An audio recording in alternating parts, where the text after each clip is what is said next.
The night my parents told me I was useless, something inside me didn't break. It shifted. I looked around that dinner table, at the people who raised me, and realized they didn't see me at all. So I smiled, swallowed my shaking breath, and decided to do the one thing they never expected. Walk away and build a life so complete they'd choke on their own words. Nia came home with a small hope in her heart. She had not seen her family for months, and she wished maybe this dinner would heal things. She wanted to sit with them, laugh with them, and feel like she belonged again. But the moment she sat at the table, she knew nothing had changed. Her parents focused only on Chaik. They praised him for the smallest things, like waking up early or sending one email for work. They smiled at him, laughed with him, and treated him like the only child in the house. Nia waited quietly for the right moment. Her hands were shaking a little under the table, but she gathered courage and said she had good news to share. She told them she had finally found a stable job, something she worked hard for. She expected at least a small smile or a simple, "well done." But instead, her mother looked at her with irritation, as if her words were a burden. With a cold voice she said, "Nobody needs you, Nia. Stop forcing yourself into our plans." The words hit Nia like cold water. She felt something heavy sink inside her chest. Her father didn't defend her. Chaik didn't look up. It was like she wasn't even in the room. For a moment, Nia wanted to disappear. She wanted to scream, to cry, to ask why they treated her like she didn't matter. But she knew none of them would care. So she swallowed the pain. She held her breath, blinked away the tears rising in her eyes, and forced a small, gentle smile. She didn't argue or ask questions. She just sat there quietly, pretending everything was fine, even though her heart felt like it was breaking right in front of them. Inside, something shifted. She realized this house was no longer home, and maybe it never truly was. But she stayed calm. She listened to them talk about Chaik again, as if she was invisible. And while they ignored her, she made a silent promise to herself. She would not beg for space at a table where she was never welcomed. She would no longer try to prove her worth to people who refused to see it. The dinner continued, but Nia already knew a part of her had finally let go. She didn't say a word. She didn't show anger. She simply watched them, understanding for the first time that their love for her had disappeared long ago. And even though it hurt deeply, she sat with a quiet strength that none of them noticed. After the painful dinner, Nia stood up quietly, keeping her eyes low so no one would see the sadness building inside her. No one asked where she was going. No one even looked her way. She walked slowly down the hallway she had known since childhood, the same hallway where she once ran with excitement, where she used to show her parents every little thing she created. Now it felt cold, like a place that no longer belonged to her. When she reached her old room, she paused at the doorway. The room was exactly how she left it years ago. The faded drawings she had taped on the wall as a little girl were still there. They used to mean something. They used to make her feel proud. But now, looking at them, she felt only emptiness. It was like she was staring at a memory of a girl her family had stopped loving. As she stepped inside, Chaik suddenly walked past her. He didn't smile at her or greet her. Instead, he smirked with that same smug expression he always carried when he felt superior. He leaned closer and whispered, "Why do you even come back?" His voice was low, sharp, and filled with the kind of cruelty only someone close could deliver. Nia froze. For a second, she felt her heart tighten in her chest. She wanted to ask him why he hated her so much, what she had ever done to deserve such coldness. But she already knew she wouldn't get an honest answer. Chaik didn't see her as a sister. He saw her as someone who simply existed in a space he believed belonged only to him. She didn't reply. She didn't give him the satisfaction of seeing her broken. She stepped into her room, closed the door gently, and leaned against it. The silence inside the room felt heavy. She looked around again, at the old books, the tiny decorations, the memories that once felt warm. Now they felt like reminders of everything she had lost. As she sat on the edge of the bed, a painful truth settled inside her. Her family didn't just neglect her. They didn't just forget to include her. They had erased her, piece by piece, year after year, until she was nothing more than a visitor in her own home. A stranger among people who were supposed to love her. Nia lay back slowly, staring at the ceiling, letting the truth sink in fully. For the first time, she understood that she wasn't the problem. They were. And that realization, though painful, brought a quiet strength into her heart. She knew something inside her was changing, and there was no turning back. Nia sat in her quiet room for a long time, letting the weight of everything press down on her. She waited for the tears to come, but they didn't. She thought she would cry the same way she used to when she was younger, and her parents ignored her. But tonight felt different. The pain was still there, but it wasn't controlling her anymore. It felt like something inside her had finally stopped begging for love that would never come. She stood up slowly and walked to her small closet. She pulled out an old travel bag, the same one she used for school trips years ago. She opened it and began to pack. She didn't take much, just a few clothes, her important documents, and her phone charger. She didn't need anything else. She wasn't running away because she was weak. She was leaving because she was finally strong enough. Let go. As she folded her clothes, she realized something important. She didn't owe anyone an explanation.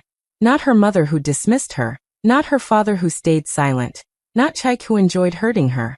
They didn't deserve to know where she was going or why. Every time she had explained herself in the past, they had ignored her. So tonight, she chose silence. She zipped the bag gently, careful not to make noise. She didn't want them to hear her leaving. Not because she was afraid, but because she wanted this moment to belong only to her. She didn't want them to wake up, pretend to care, or try to stop her with empty words. She wanted to leave peacefully, without any fake goodbyes or forced hugs. Before stepping out, she looked around the room one last time. The walls, the bed, the old drawings. Everything reminded her of a girl who tried too hard to be loved. She whispered a quiet goodbye, not to her family, but to the version of herself who kept waiting for their approval. Holding her small bag, she opened the door and walked down the hallway.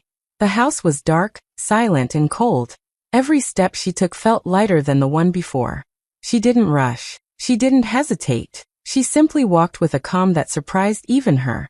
When she finally reached the front door, she paused for a moment. She inhaled deeply, feeling a strange mix of sadness and freedom. Then she opened the door and stepped out into the night. She didn't look back. She didn't need to. Her silence was her answer, her closure, and her strongest goodbye. In that quiet, dark moment, Nia chose herself, and that decision changed everything. When Nia left her parents' house that night, she didn't know exactly where she would go. She just walked until her legs felt heavy. Then she remembered a kind coworker, Amina, who once told her, "If you ever need a place to stay, my door is open." Nia hesitated at first, afraid of being a burden, but she gathered courage and called. Amina didn't ask many questions. She simply said, "Come over." That simple kindness felt like a breath of fresh air. Nia stayed in Amina's small apartment for a few weeks. It wasn't fancy, but it was peaceful. No shouting, no insults, no cold stares. Every morning she woke up early, made herself tea, and sat at the small dining table with her laptop. She threw herself into her work with a kind of focus she had never felt before. She didn't waste a single minute. While others rested, she learned. While others scrolled through their phones, she studied. She started taking free online courses, digital marketing, design, customer service, consulting skills, anything she thought could help her grow. She watched videos, read articles, completed assignments, and earned certificates one by one. Every time she finished a course, she felt a small spark of pride. It was a feeling she had never gotten from her family.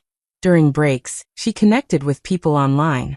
She joined groups, attended virtual workshops, and talked to professionals from different fields. At first she felt shy, unsure of what to say. But slowly, she began to speak up, ask questions, and share ideas. People started noticing her. They liked her determination, her honesty, and her willingness to learn. Even at work, she put in extra effort. She stayed late, asked to help with tasks, and took feedback seriously. Her manager noticed her growth and began trusting her with more responsibilities. For the first time in her life, someone believed in her without comparing her to anyone else. Every night before she slept, Nia repeated one thought to herself: "If my family won't need me, the world will." It became her fuel. It kept her moving even when she felt tired. She wanted to build a life so strong that no one could ever treat her like she didn't matter. Days turned into weeks, and Nia began to change from the inside. She wasn't the quiet girl who sat at the dinner table waiting for approval. She was someone who was building her own path, step by step.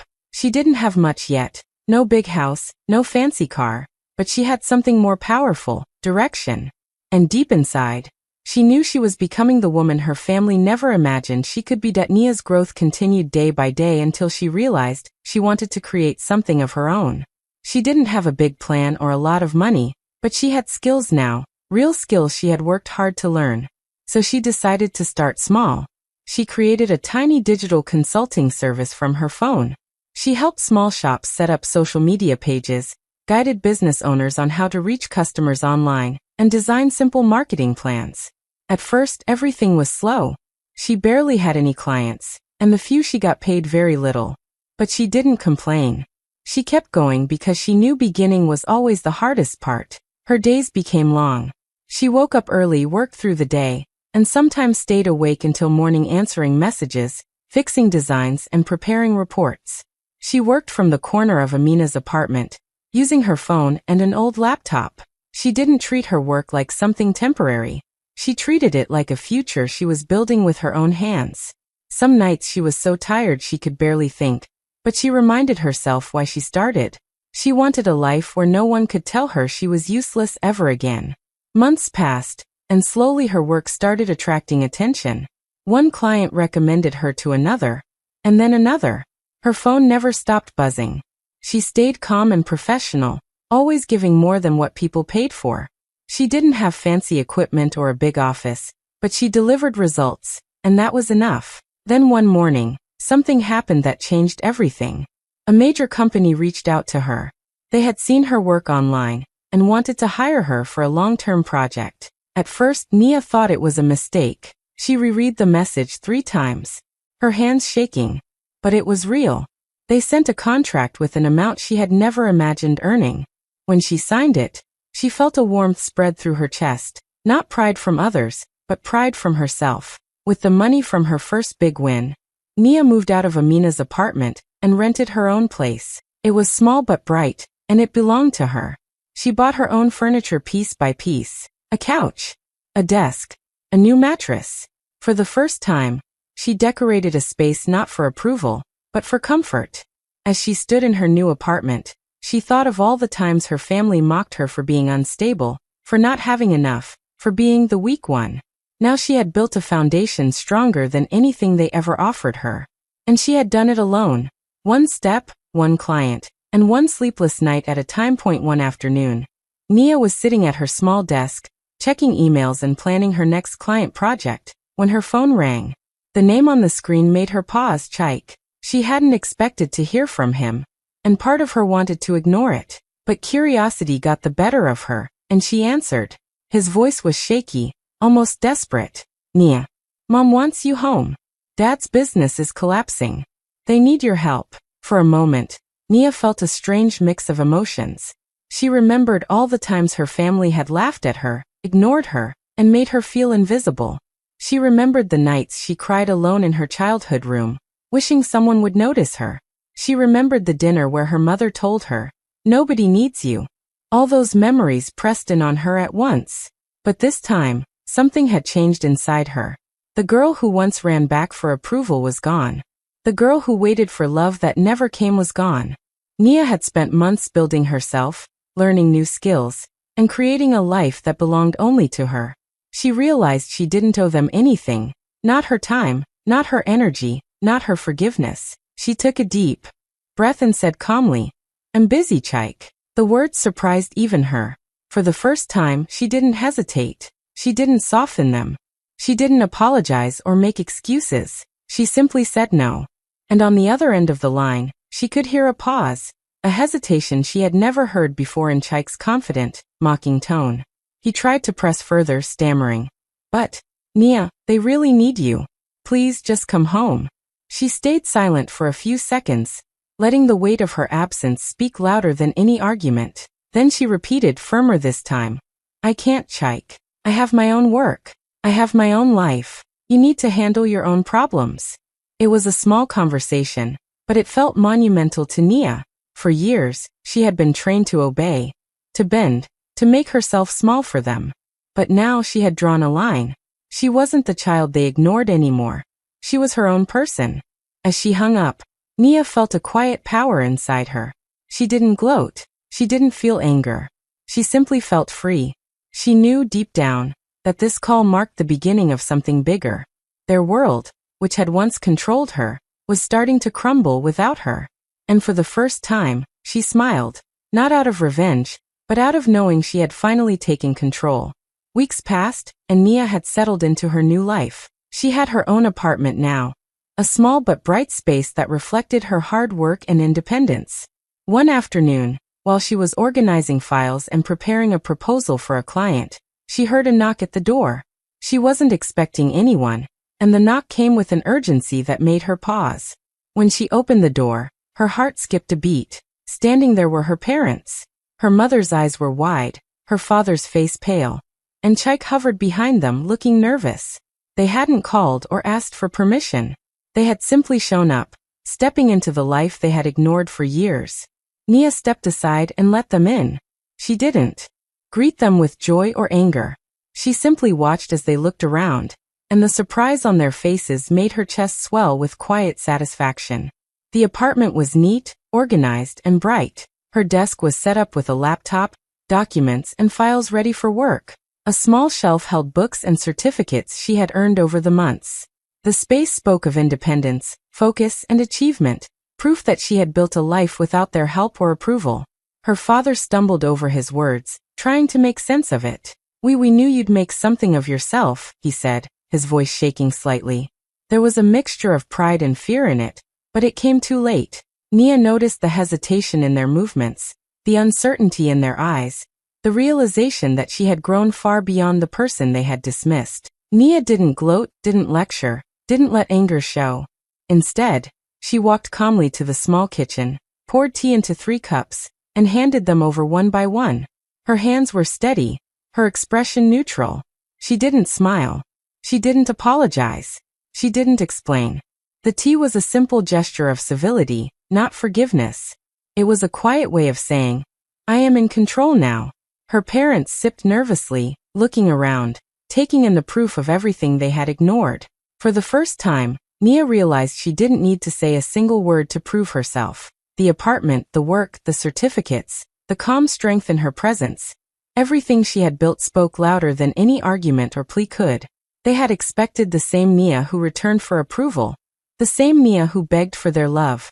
But she wasn't that girl anymore. She was someone entirely different, someone they could no longer control or belittle.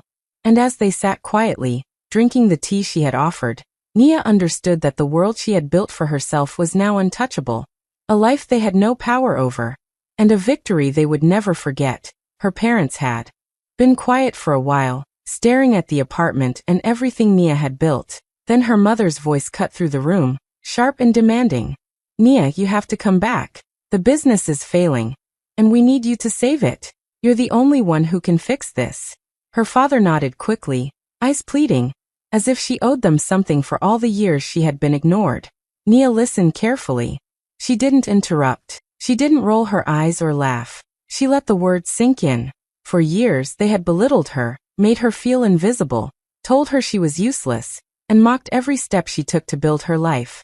And now, after everything she had done on her own, they had the audacity to demand her help. A quiet calm washed over Nia. She felt the strength she had worked so hard to build flowing through her. She had prepared for this moment in her mind for months, imagining exactly how she would respond when they finally realized she didn't belong to them emotionally or professionally. She looked directly at her mother, steady and clear, and spoke.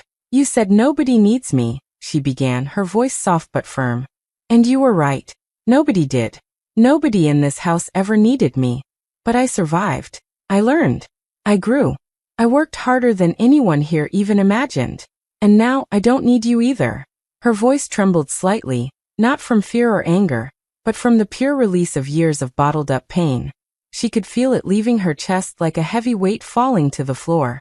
She realized she had spent too long living for their approval, hoping for love that was never there. Now for the first time, she spoke her truth aloud, fully owning it. Her mother opened her mouth to protest, but Nia raised a hand gently, stopping her. She didn't need to argue or justify herself. She didn't need to beg for recognition or fight for their understanding. Her freedom was in her words, in her choice to walk away from their demands, in the life she had built for herself. For the first time, Nia felt a deep, unshakable sense of liberation. The years of pain, the dinners where she felt invisible, the nights of tears, the constant belittlement, it all had led her here. She didn't need their validation. She didn't need their approval. She didn't need their business or their family to define her. She stood tall, letting the silence fill the room. Her parents, shocked and speechless, realized that Nia had become someone they could no longer control. And in that moment, Nia felt lighter than she had in her entire life, tasting the freedom she had earned with every small step she had taken on her own. Chike's voice shook on the phone. And for a moment, Nia almost didn't recognize it. This was the same brother who once laughed when their parents told her she was useless. Now he sounded small, scared and desperate. He cleared his throat and said her name again, trying to sound calm, but she could hear the fear underneath. The family business was falling apart. Deals were failing, customers were leaving, and everything their parents had ignored for years was finally catching up to them. Nia, please, he said, breathing hard. You're our only hope. You know how everything works. You can fix this. Nia held the phone against her ear and closed her eyes. His words took her back to all those nights she cried silently in her tiny room, feeling unwanted in her own home. She remembered how she begged them to just see her, to notice her hard work, to appreciate her. Instead, they pushed her aside and called her a burden. They made her believe she was the weakest link, someone who would never amount to anything. But now, the same people who said she was nothing were suddenly acting like she was everything. She didn't smile. She didn't feel joy. She didn't feel revenge. She simply felt calm. Chike, she said quietly. I'm not responsible for fixing what you broke. He went silent. For a second, she thought the call had ended, but then she heard him breathing fast, almost panicking. Nia, don't say that. You know Mom is sick with stress. Dad hasn't slept. You're being cruel. His words no longer held power over her. She realized this was how they controlled her for years, using guilt, pressure, and fear. But she wasn't that helpless girl anymore. She had built her own life, her own dreams, her own peace, and she wasn't going to throw it away just because they suddenly wanted her. Cruel, she repeated softly. You all taught me everything I know about cruelty. I stayed quiet then, but I won't now. He started to beg again, his voice trembling, but she didn't let him finish. She had spent too many years giving them chances they never gave her. Chike, she said steady and clear. My life is not your emergency exit. Before he could speak again, she ended the call. She stared at the phone for a long moment, feeling a strange mix of sadness and strength. She hadn't spoken out of anger. She hadn't shouted. She simply chose herself. And for the first time in her life, that felt like enough. They were drowning in the consequences of their actions. And she was finally learning how to breathe. Months later, Nia stood outside a tall, gleaming office building, the kind she had only dreamed of when she was still packing her bag in the middle of the night. The glass reflected the sunlight, and the name of her company was proudly displayed above the entrance. This was her space, built with her own hands, her own sweat, and her own determination. It wasn't just a building. It was proof that she had taken control of her life and her future. Inside, employees moved around efficiently, clients came and went, and the hum of a thriving business filled the air. Nia's consulting service had grown beyond her small apartment setup. She had hired staff, trained them, and created a workplace that valued people, creativity, and results. Her phone buzzed constantly with inquiries and contracts, and every message reminded her of how far she had come. She remembered the girl who sat quietly at the dinner table, ignored and belittled, and couldn't help but smile at the contrast. That morning, before stepping inside, she did something she had never done before. She took out her phone and sent a simple message to her parents. Not out of anger, not out of revenge, but for closure. I finally did what you never taught me. I valued myself. She hit send and felt a weight lift off her shoulders. She didn't wait for a reply. She didn't need one. She had already proven the most important thing. She could succeed without their approval, without their guidance, without their recognition. Then she looked up at the building again and straightened her back. Her heart swelled with pride. Not the kind that comes from showing off, but the kind that comes from knowing you fought for yourself when no one else believed in you. She stepped through the doors, greeted her team, and moved confidently to her office. Every detail of the space, her desk, the organized files, the small plant on the windowsill, was a reflection of her growth, her choices, and her freedom. As she sat down, she allowed herself a quiet smile. It was a smile that carried months of struggle, sleepless nights, self-doubt, learning, and hard work. It was a smile that no one could take away, not her parents, not Chike, not anyone who had once dismissed her. She was finally living her life on her own terms. Nia looked out the window at the city below, feeling a calm strength settle inside her. This was more than success. It was a life reclaimed, a story rewritten, and a proof that valuing yourself was the greatest power anyone could ever have. She whispered to herself, "This is mine, and no one can ever take it away." And with that, she got to work, ready for everything the future held. If you felt every moment of Nia's journey, don't just scroll by _ hit that subscribe button. Drop a comment telling us which part inspired you.